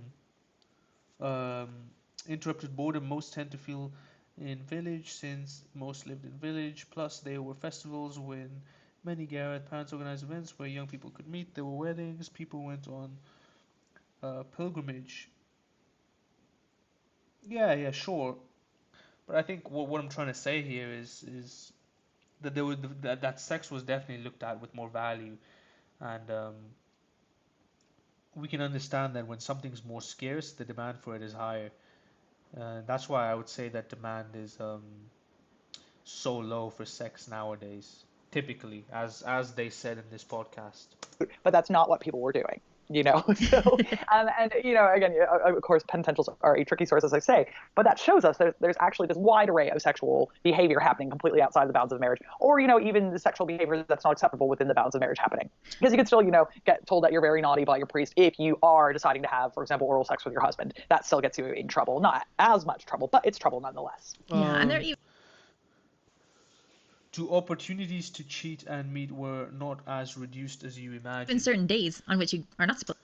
Look, yeah, sure, but what I'm saying is that it would, if they did cheat, like, again, with the idea of, you know, them being, you know, getting pregnant, or them, you know, if they cheated a lot, then they, you know, it would start to stink down there. You know, these natural things, they would definitely be a reason why not to cheat. And that's why people have more sex nowadays, is because of contraception, and because of, you know, the medication and things that we have nowadays to, let's say, make it smell less or to cure infections. But yeah. To have sex as well. Oh yeah, like Sundays are right out of the question, you know, and as are like high holy days, and we don't, well, the phrase isn't exactly high holy days, sorry to steal that from our Jewish brethren, but holy days of obligation, sort of, so, you know, like the Immaculate Conception or Michaelmas, all the really big celebrations, you're not supposed to be having sex. No sex during any of Lent, no sex during any of Advent, no sex on Christmas, you know, the list goes on. And so when we think about that, obviously it's clear that people aren't following these rules, because if that's true and no one can have sex during Advent, then no one in the medieval period would have ever been born in September. Plus, they had neighbors who had kids maturing around them.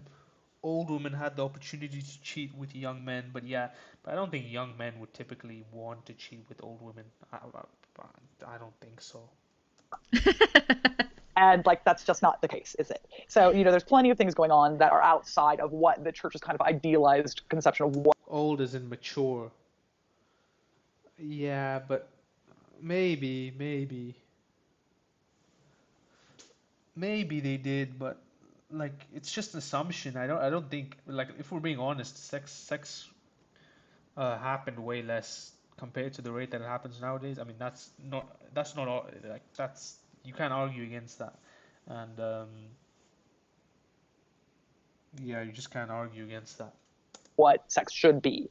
It's just that you got to make the connections on your own, you know? Right. And the connections that we would make and the connections that medieval people would make are confusing beyond all these rules. I mean, you're supposed to go and confess that you've had these thoughts or you've done these things. But then at the same time, medieval culture was pretty bawdy, and that you have all sorts of examples of sex being funny and something that you should be laughing at, participating in, all that stuff at the same time as you're supposed to not be thinking about it at all. Yeah, I mean, it's one of these things. I guess we still have this kind of like a societal expectation now where, you know, we do tend to think of sex as something kind of very naughty, but also we use it to sell like hamburgers and stuff like that. So, you know, it's sort of the same thing. And medieval people loved it. You know, we've got all these wonderful examples of medieval art. So, for example, a lot of people, I think, would have seen various phallus trees. You know, we've got some really great examples of, like, you know, nuns picking penises off of trees, or sometimes even in churches and things like this, you'll have whole frescoes and there'll be this big tree and there's just all of these erect dicks hanging from it, you know, and that's a big part of the medieval imagination. And I mean, part of it, I think, is also that they've got kind of less of a concept of privacy than we do. You know, like, they're kind of all, most people, if you think most people are peasants, so like 99% of people are peasants, and you're all kind of like living in this house, and do you have your own room? Not necessarily. So a lot of the time you're kind of like maybe having sex around other people if you're not particularly rich, and everyone just sort of gets on with it, you know? And so there's also a lot of like prohibitions and stories, for example, because when people are like looking for privacy, there's all these like apocryphal stories about couples who've gone into a church to have sex because it's open and it's dry and nobody's there. Okay, so they go into a church and they have sex, and then they get stuck together because, those saints that the relic is in the church, it's like, oh, that's very naughty. And they stick them together. And then kind of like part of their penance is they'll have to go on procession for the whole town to another set of relics, make confession. And everyone just kind of stands and like points and laughs at these people who are stuck together from sex. And like, that is just a champagne humor as far as they're concerned. Like, that's as good as it gets. Yeah, but this is what I'm trying to say. There were so many cons to having sex in the past. It would be hard to do it. And if they did, like, especially doing it in a church, I mean, this has to be rare. I mean, I don't even know people who do it in a church nowadays. Like, it's so disrespectful to do. Like, you know what I mean? Like, these, like, yeah, I mean. And obviously that might not be happening, but they like stories about that. So even though, it's probably unlikely that a saint cursed some people having sex in a church and they got stuck together, the old people are like, I love this. Let's write this down and tell the story. No, it's just like they talk about it with like such a. It's just not a good thing. Like, they sit here, they're laughing. Oh, if people had sex in the church. I mean, how is that good in any way? It's so disrespectful. Like, people like to make jokes of many men like older women. Old was also tied to being richer and healthy since life was shorter. Because, yeah, but men typically don't like richer women. I mean, at least I don't. It is good.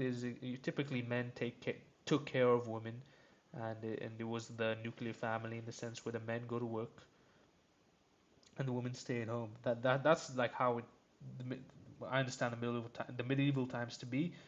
And yeah, I mean, if they liked older women, I don't really see how that's true. I mean, there was literally a bunch of like pedophiles in today's age. So basically, people getting married to like 16-year-olds to 14-year-olds at that time, and the reason for that was because they found them more attractive, and arguably because they were virgins, or whatever reasons might conspire. But you get what I mean. But yeah, it is good, it is exciting to have sex in the church. Yeah, it's just disrespectful though. Like you don't need to do things like that. Like, it's just because you have no morality, right? Like, it's such a bad society. Think about it though. Genuinely think about it. Like, do you think, well, like, you talk to a murderer on the partner for life was most cases boring and unfulfilling, and most cheated. I doubt that's true. And also, yeah, having sex in the church, this is nothing to do with morality. No, it is morality, because you know what? If you're secular, if you're an atheist, you don't believe in morality, or you believe morality is subjective and whatever. But do you think someone who was like a murderer, let's say he committed mass murders, he's like, oh yeah, this is exhilarating, this is fun. That's what he thinks. You would call him a psychopath. We would consider him a psychopath terrorist. Now, am I comparing the action of sex to murder? Maybe, but what I'm trying to say is, in both these scenarios, they feel exhilarating, and they feel a level of fulfillment, because that they're messed up in their head, is what I'm trying to say. So, and typically you can look at trusted like military soldiers on this. They say sometimes after you kill the first person, some people even get addicted to killing people. That's why you see some ex-military people. Some of them, they become mass murderers, or they go out on mass shootings. And this is one of the reasons for it, because it's And that's what's important, and that tells us a lot about their sense of humor, I love that you say that it's unlikely. I mean, never say never. I'm open to a wide range of possibilities if we consider that there's an infinite number of universes that's happened somewhere. So That is so true, and that is a great way to come at your academic work, I think. I try. I do have to ask about these phallus trees. What is up with the phallus trees? Do you think that they're just to be funny, or is there a reason that they are on the tree? Well, I mean, I think that in the first place, I think that they're definitely meant to be funny, and congratulations, medieval people, you got me. That's hilarious. But I also think that there's a kind of like a real link between kind of like fertility here, right? So it's like, dicks are kind of like fruits, and they're on these trees, and this is like a kind of idea of fecundity. But there's also within this, a lot of the time when you see phallus trees, there will be kind of like women picking from them. And it's a little bit kind of like a snarky remark about how much women like sex, and how they're kind of like, oh, they're picking the penises that they want. And it's a little bit about how women kind of conduct their own business, a little bit about fertility. Look, I'm going to do a quick search here, because I think she's talking absolute nonsense. Like, there's no evidence to back it up. I mean, let's look. We'll do a quick search, and I'll even prove. Did in the medieval times was sex as common as it is nowadays?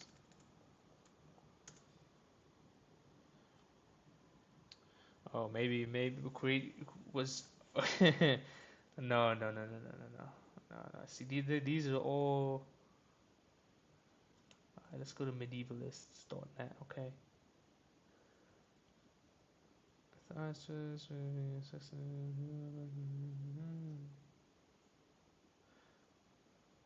Okay, see, these are all biased websites.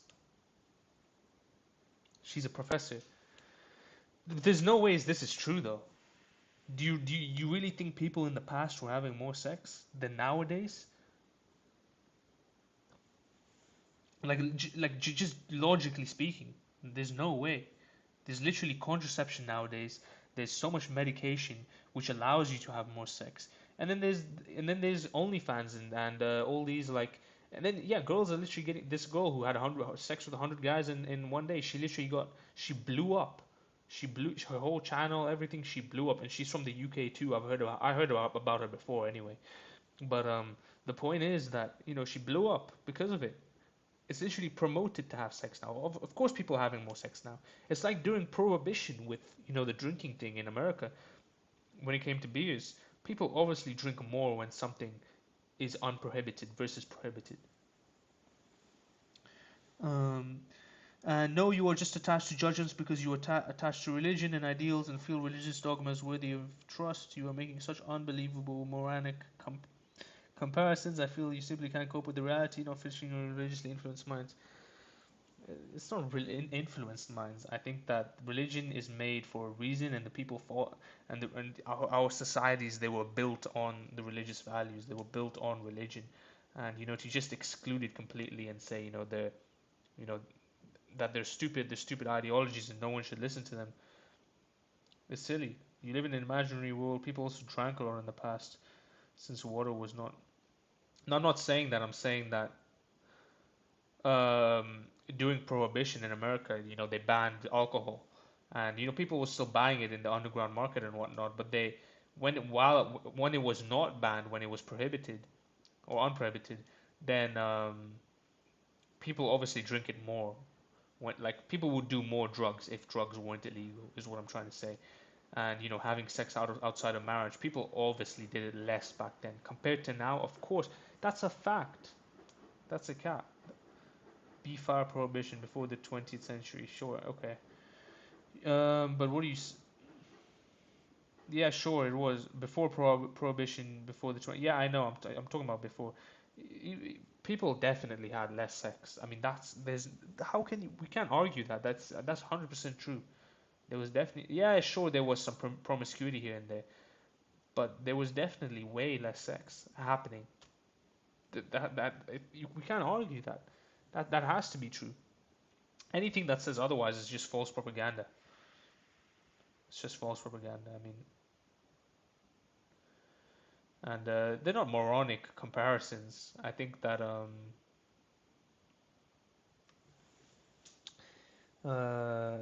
they were a good example. I mean, we shouldn't just act out on how we feel. But anyway, and you're saying that I feel you simply can't cope with our reality not fitting our religiously influenced mind.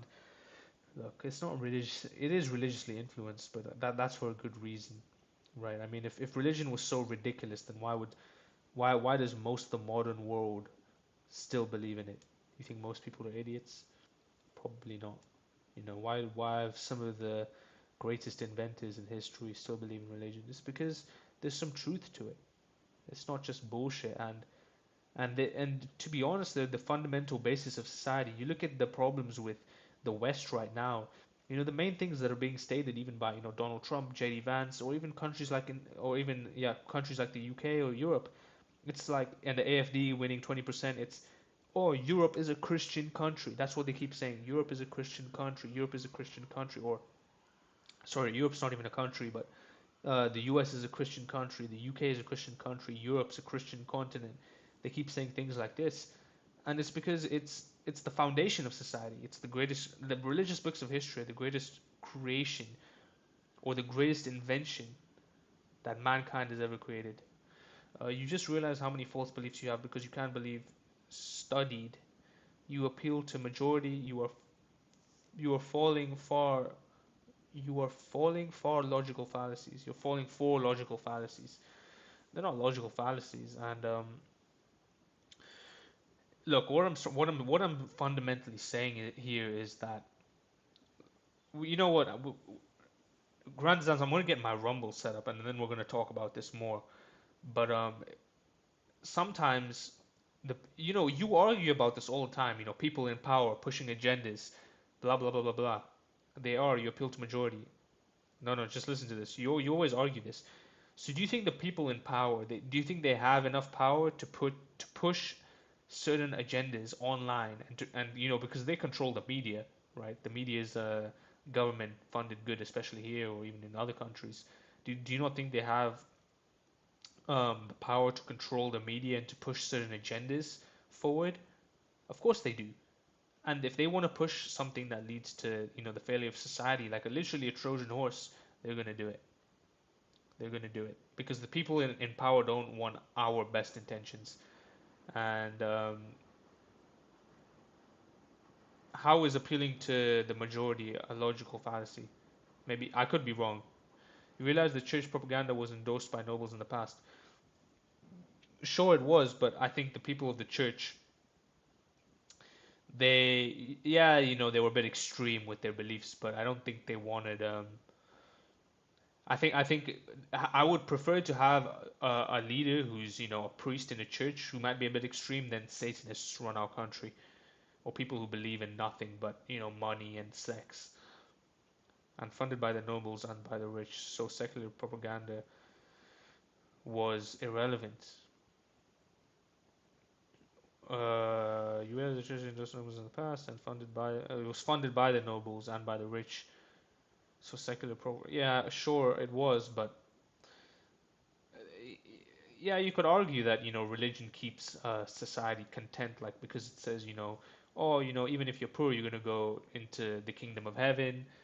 But you're poor, so you shouldn't riot or anything because when you're poor, you're actually better off than the rich man. I can see how arguments like that can you know definitely be a problem, but I think the whole idea, if we're talking about sex primarily, I think religion promotes a good thing, definitely.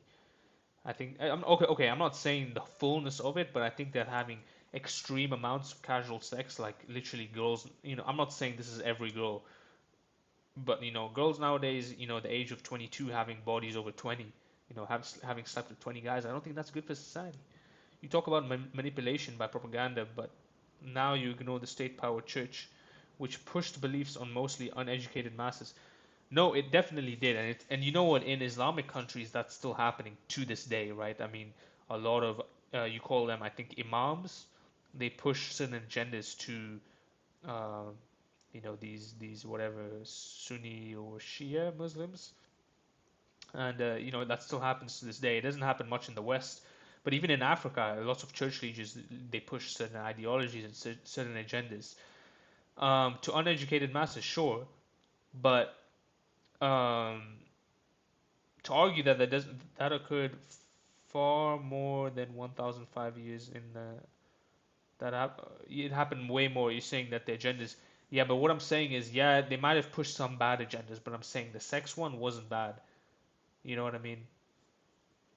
Just like I don't think the inclusivity agenda that's being pushed now is bad, but some agendas are definitely bad and they lead to the fall of society. I mean, how is literally not having that much sex, how is that going to destroy society? You know what I mean? But having a bunch of sex is definitely destroying society. I mean, we're seeing it in real time. Literally, and you just described it. You said, some men are ugly and they can't get girls. The reason they can't get girls is because women are so picky, and the reason they're so picky is because they have so many options.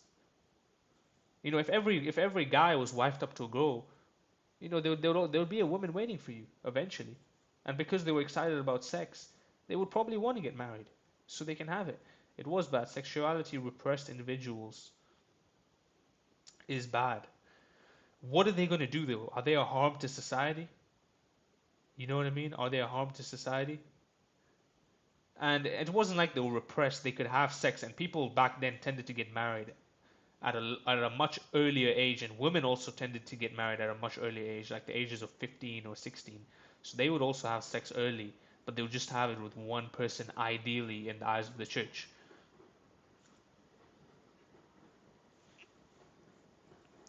But yeah.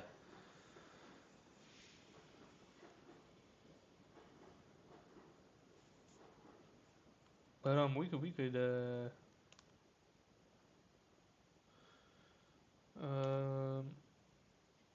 we might we'll talk a bit. You make no sense. Think about risks and consequences by condemning sex. They're not condemning it though. They just said you should have it within a marriage, or at least within. Look, that's the main point. It's not about not having sex at all. It's about doing it within a certain framework, and just have like. Of course, okay. What are the risks realistically? I mean, okay. Let's talk about the risks of having just casual sex, spreading diseases, STDs, and creating new diseases, right? Um, literal mental health issues, because it does affect the brain for the bad, in a negative way sometimes. And then it also ruins society. That girl that you've had sex with, maybe, and let's say she keeps having sex with like 6 different guys, that hurts her ability to find a man.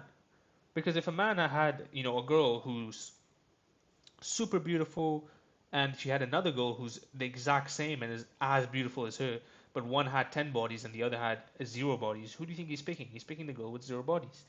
Church condemning sex which had no burning as purpose.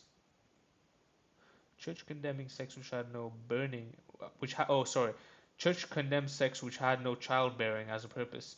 But they didn't condemn it. They just said do it within a marriage. If anything, they promoted. Even in the podcast, they said that the main reason to have sex was to have a kid. So that is why only sex inside marriage was allowed. Oh, okay, I see your point. Okay. Yeah, yeah, yeah, I understand that. But it was also because there was no contraception at the time. And if you had sex outside of marriage, you could literally have the risk of getting women pregnant. And if guys had a lot of sex, a lot of these, and back then you couldn't tell who the father was, right? So if a girl was having a lot of sex, she wouldn't know who the husband. I mean, yeah, who the child's father was, because she wouldn't know the kid. Then there wasn't a way of testing. There wasn't a way of testing the DNA to see what. So it is practical in the sense. The kid needs to know who the father is. The father needs to know if they're a father, because having just casual sex back then was, there was contraception. Condom made of sheep intestine was a thing. Yeah, but it wasn't really spread. It wasn't like people weren't educated about it and people weren't using it. Nowadays people are educated about it and people are using it. But back then people weren't using contraception. People might have not even heard about it, and it wasn't produced in mass because I guarantee you the peasants weren't able to acquire things like that. But yeah.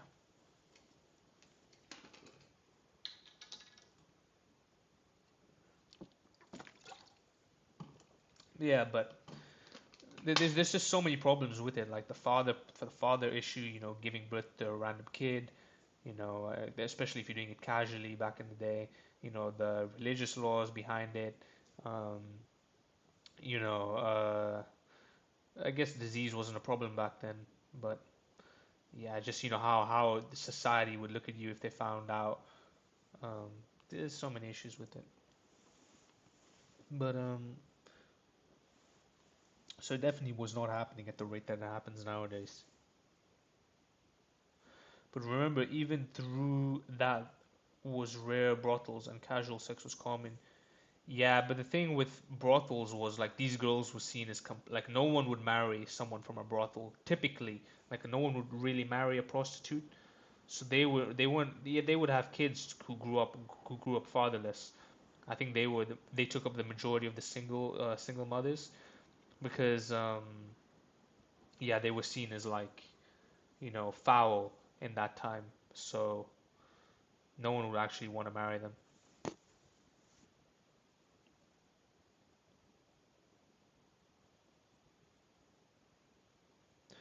But yeah, even if they did, it was rare though. It was rare. I mean, it definitely happens way more now, is what I'm saying. That's Look, I think it's indisputable. It happens more now than it has before. There were women who used sex to gain wealth and power. Yeah, yeah, they were a few, but I mean they're a minority though. You know what I mean? They are a minority, and yeah, typically people tend to get, at least back then, typically people would tend to get married within their certain sectors. So like a king would typically get married to someone who's like okay, but wait, let me just explain. You know, typically someone who was like a king, maybe he would give his daughter to, you know, the Spanish prince, you know, for relations or something like that. But it's not like there were kings getting married to peasants, or, you know, a peasant trying to work their way up. That wasn't common, I doubt it. And you look at the French rule for now, maybe there was something. I'm not. I'll look at it later, but because, you know, the stream is about to end. But we'll be on tomorrow though. But French roll, courtesy, we can definitely look into it. But it might have just been a minority situation. It might have been a. I don't think it was definitely not common. Remember seeing kids, their property was encouraged by church.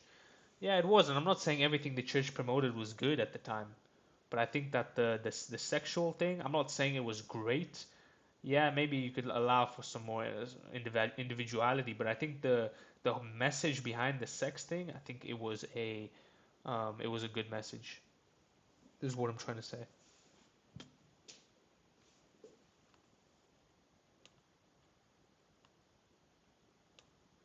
But let me make this bigger.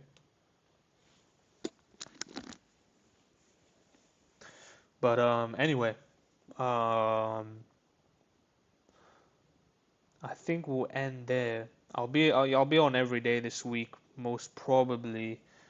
I'll let you know otherwise. So just join the Telegram. I gave you the link earlier.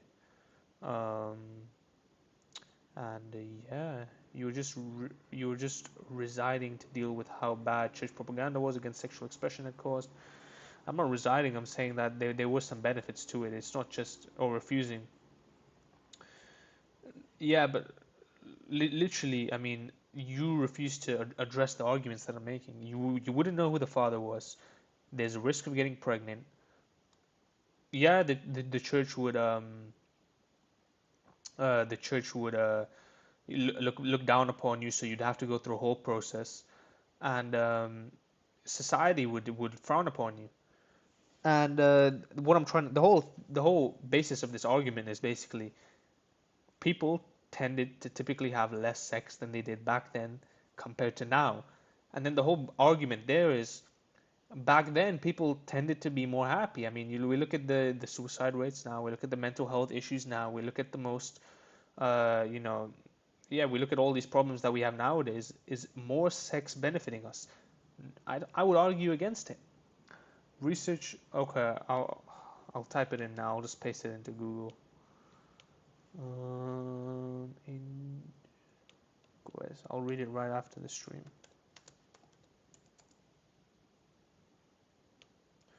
Industrial societies.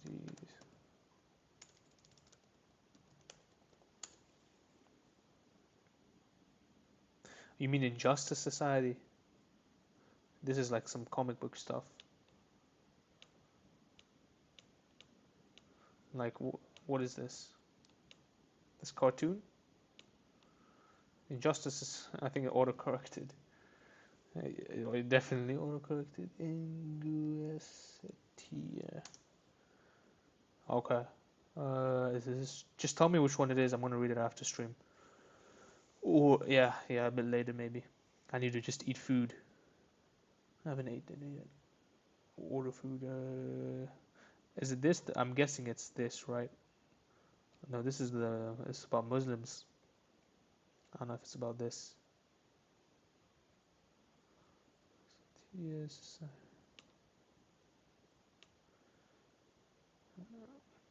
Is it this? Just let me know if it's that. Um, but yeah, we'll end stream. There. But yeah, join my Telegram, bro. Um, I'll keep you updated there. I'll probably be streaming tomorrow. If I don't stream tomorrow, I'll definitely be on Thursday and Friday and Saturday. So, okay, I'll click on that. Okay, I'll look at that and I'll read it afterwards. But yeah, definitely join my Telegram, and I'll be on. If not tomorrow, I'll be on Thursday, Friday, Saturday, um, and I'll keep you updated because as I said at the beginning of this stream, someone in my family, something's happening, so I might have to be flying, but I don't know, so I'll keep you updated. But otherwise, thank you for coming in, thank you all for tuning in again, and I much appreciate you guys, much love to you guys, and